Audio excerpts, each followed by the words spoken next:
Welcome back to Cheche. Today's guest is Bomet County Governor Isaac Ruto. We should have had the Kajiado Senator Peter Musitet, but well, he didn't show up and he hasn't sent us any apologies. And the question we've been asking you this morning is, how has devolution made a difference in your life? And we asked that question because the 4th annual Devolution conference will take place next week in Naivasha. It will be the last conference under the current crop of governors. And here's what some of you are saying. Cheche, devolution, apart from the governor, all your panelists are missing the point. There's some areas in this country that have never seen a car. Classrooms made of bricks, tap water, human beings drinking the same pond water as their animals. There are no economic activities to support raising local revenues by the county governments. The national government must step in and correct past skewed investments across the country so that we close the huge gap between poor counties and wealthy ones. Not all counties are equal. That came from Ken in Nairobi. What have MPs been doing with the CDF money since its inception on those marginalized areas? Failure to open that area is deliberately by their local leaders. Molimo Karanu. This country is very rich and all of us can live comfortably without much problem. I am saying this because with leaders like Governor Ruto, who has proved to be development-centered and caring for the citizens, we can go far. But we have, how is over 300 billion dispersed to counties? 12%. Mr. Ruto, devolution has failed. We should do away with devolution. These governors will always blame the national government for their failures. Stanley from Kiambu. The governor is not being realistic about their lifestyles. I pity my brothers and sisters drinking sewage water and poor roads. Comparing Bomet to Kericho, we're far more ahead. Both the counties have tea, which is taxable, but I see nothing there. Please, Mr. Governor, stop politicizing things. That's just some of the feedback from our viewers. And it's a mixed bag, but for the most part you have people thinking that devolution isn't quite working as well as it should. Yes, devolution needs to work better, and it has to be resourced better. And what I needed to say is that they blame governors for being poor managers. Well, I don't know about that. That is extremely subjective. I don't know what it is that they expect. But you see, if you're having a but nevertheless, what I want to tell you is that devolution has made a difference in spite of the poor resources that it has been allocated. The public thinks it's in spite of you, governors. That it was in spite of governors. Yes. So what are they suggesting? That there should be no governors? That devolution will work without governors? No, I don't think that is the argument. The argument here is devolution needs to be given more resources, and there is need for more participation of the public in those decision-making processes. And we need to continue to up that. And there is need for the entire Kenyan populace and psyche to actually embrace devolution. And some of the greatest challenges, even the middle class like yourselves, they are completely aloof and hardly understand the challenges. I had one contributor there talking about the dirty water. That is where the problem is. That's the correct thing. And that hasn't been quite appreciated, not just by the powers that be, even the middle class in Nairobi. Okay, here's what one viewer thinks is the problem. Ask the governor why he is taking politics seriously more than development, and right now he's trying to portray himself as a performer, yet there is a lot of discontent in Bomet. We are tired of petty politics with nothing to show in terms of development other than the branding to his party. We are longing for August to vote for a change. Imagine a county headquarters without a library. Without a library? Yes? Yeah. This comes from a viewer. What would you think? That I invest in a library of about, say, 20 million shillings. The broader point, really. Just take, for example, what would it be in my order of priorities? First of all, in terms of education, I'm only in charge of ECD. The only money, I'm unable to get enough money for ECD. Now, would I stop ECD to build a library for the middle class group? Or would I be busy? Why would it be a library for the middle class? Or the children. I'm talking about education. What aspect of education is devolved? But why are you upholding a library, the PZ of the middle class? Just listen to me. What aspect of education is devolved? Early childhood and vocational training. So my priority would be to complete the nursery schools, not the immediate on the libraries. Library, we've been debating with the national government in terms of devolving the library services, and we have had challenges for the last 4 years. Up to now, it's not clearly devolved, the library function. So I cannot. So you see, some of the issues here that we are facing is that understanding of what was devolved. And I think there is need for more articulation of what is it that was devolved. What are the resources that have been allocated to go with each function? And what about to go with each function? In terms of politics, that you're spending too much time on politics. I mean, politics right now is the thing to be done.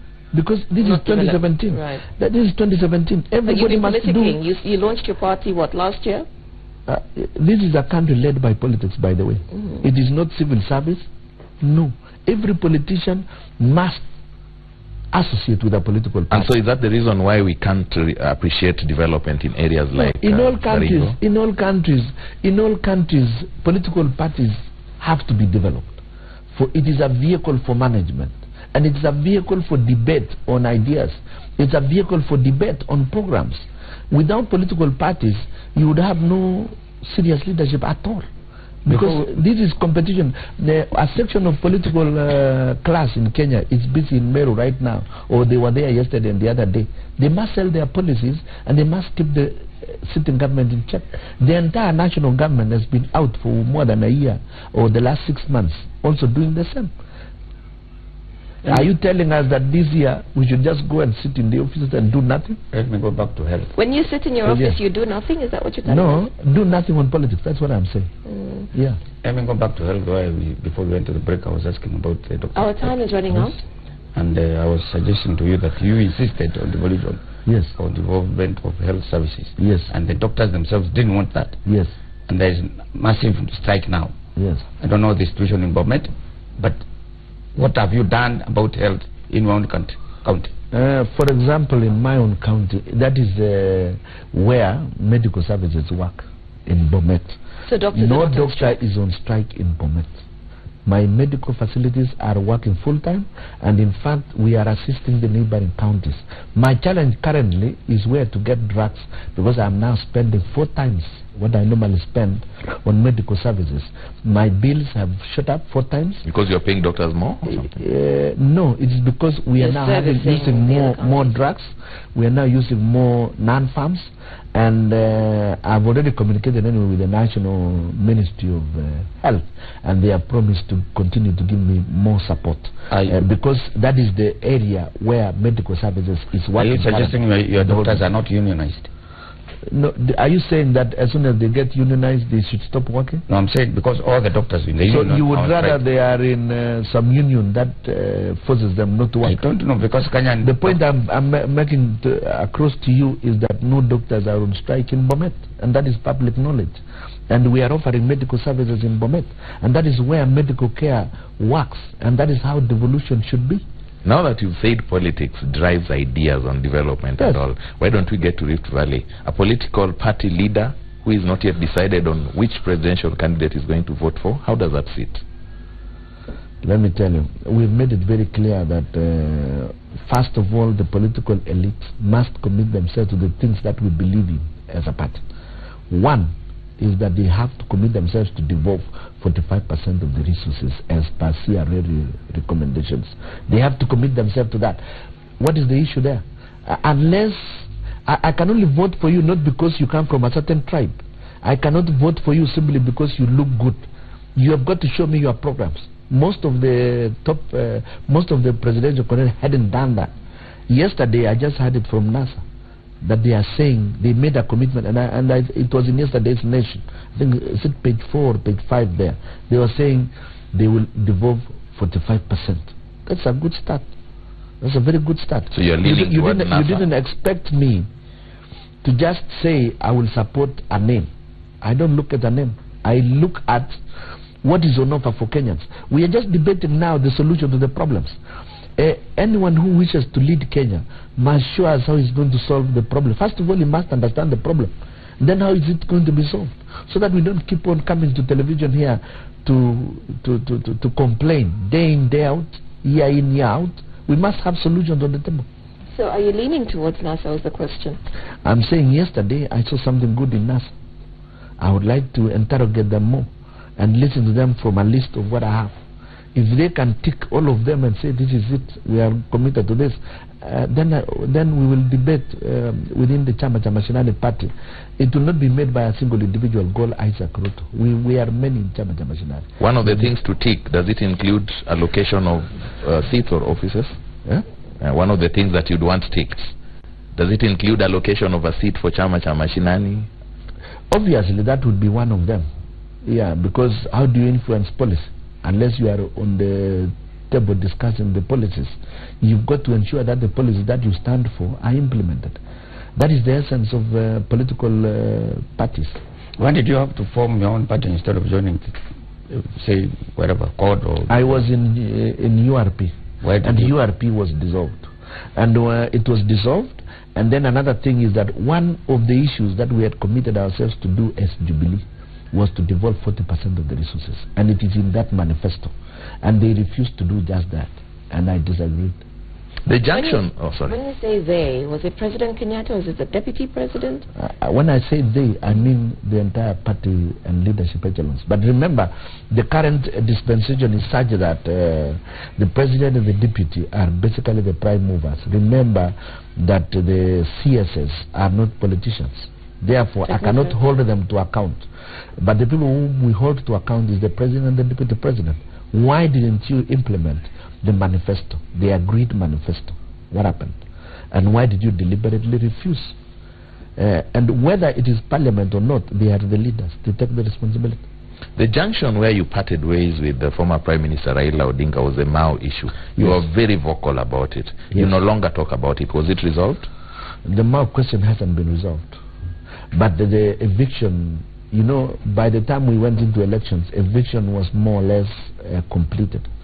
The resettlement, I still have a beef with the current government because they did not resettle them. In fact, they just chased them away, and then they compensated in a skewed manner. One batch of IDPs was given about 600,000, another batch was given 200,000. There is a disparity in terms of compensation. We do not know why this happened. And currently there is another problem brewing in Mao. There is a major dam being constructed to deliver water to another area away from the region itself. And in our view, that is what is known as interbasin water transfer. They want to transfer water from the Mao all the way to Naivasha. So the question lingering in the minds of people is that they were evicting us so that they can take the water away to another region. Or what? But isn't that what happens? And within that area, the water you take in Nairobi is not from Nairobi. Within that area, no, I'm talking about interbasin water transfer. And I expect you to understand this, that if the water is flowing towards Lake Victoria, you don't turn that water to now start flowing to uphill, for example, Indian Ocean. If the water ends up in Lake Victoria, you don't transfer that water to end up in Indian Ocean.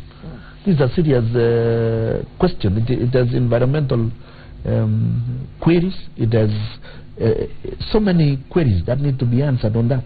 What are the mathematics around it? Yeah, we asked you a question earlier which you didn't respond to, but which one of our viewers asked, Koi from Kiambu, if medical services work, why did you make an international trip for medical purposes? If they work, I was referred because it required certain specialized treatment which was not affordable, not just in Bomet. It was also not available here in Bomet, in Nairobi.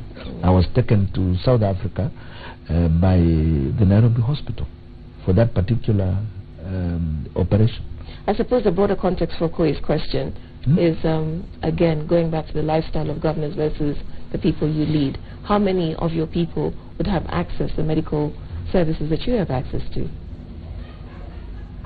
In terms of insurance or what? Everything. I'm simply saying that, for example, in my county, when I took over, there were 65 health facilities. Now I have close to 140. When I took over in Bomet, Nambisa Hospital, that is, we now have both dispensaries and health centers and actual hospitals. For example, the current hospital that is more of a referral hospital in the region did not even have running water when I took over in 2013. Did not have running water. You could not open a tap and see water. If a woman went there to deliver, he would go there with a bucket of water to be assisted. And I think I've mentioned this before. Yes, you have. But now it's a referral hospital in the region, not just for Bomet County. It is serving the region itself. So we have actually upped medical care. And as I've mentioned, our medical services are functioning. We have no strike in Bomet. Right.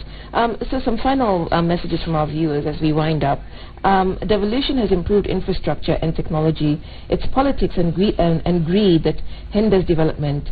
The governor has done much for the people of Bomet. Congratulations, Victor in Nairobi. Devolution is the best system of governance, but having counties like Vihiga, it's a waste of resources. All taxpayers' money goes to pockets of specific people aligned with the governor. He has failed in all sorts of development. No infrastructure, no bridges, no healthcare, no clean drinking water. This small county is absolutely unmanageable. Insecurity is on the rise. Young boys taking illicit brews from morning to evening. And a rather radical call, please dissolve this county. And so panelists, your thoughts before we come to you for your final word. Dissolve. For your final, I'll come to you for your final thoughts. The question we asked our viewers was whether the devolution was working, what difference it had made in their lives. And from the messages you've heard, you know, a mixed bag, a lot of it blaming the governors for poor implementation of devolution. Now, what difference does that make to us as Kenyans? I think apart from the corruption that is going there and the ineptitude of some people who are working in county government, devolution really has a serious impact and good positive impact on the people of Kenya. In fact, even if there is corruption, the good thing is that these governors don't take their money to London or to those places where they hide money. It is invested there. I think that to me is positive. Yeah. Devolution is a good thing. The only challenge is that, one, this was the first part of it, so people didn't understand so much about it. Like the governor has kept saying, the middle class, who are the drivers of any system, really do not appreciate it because of what they experience. But again, what I keep thinking is, do we need politicians for governors or do we need managers for governors? Because if we already have the assembly to do the politics, the governor is supposed to be the executor. I feel they really should not be politicians. That way, we may achieve more with devolution. My thought. Governor, your final thoughts? My final thoughts, I want to say that devolution is a great idea. The challenge we have in Kenya is an appreciation of the need for further devolution. We need to mainstream the needs of ordinary Kenyans. We need to appreciate the need for appropriate income in the rural households. That is the challenge we are having as of now. The need for technocrats, managers, not politicians? Governors are just one politician in the entire county management system. And that is the person who has to be elected by the people. You cannot elect them unless they are politicians, because the moment you go through an election process, you immediately become a politician. The challenge is having that enough conviction and experience to do the job. The structure of the county government is good. The challenge is resourcing it. The challenge is positive understanding of it and continuous support towards actualization. And serious debates should continue about devolution so that everybody can then understand. There should be more understanding and more appreciation of it. But I can see the light at the end of the tunnel. Excellent. So that's where today's conversation ends. We'll thank our guest this morning, the former chairman of the Council of Governors, Bomet County Governor Isaac Ruto. And our thanks also to our panelists, Mutegi Njau and Charles Odhiambo. Thank you for watching and engaging with us here on Cheche. My name is Udwa Kamimo. We'll see you next week.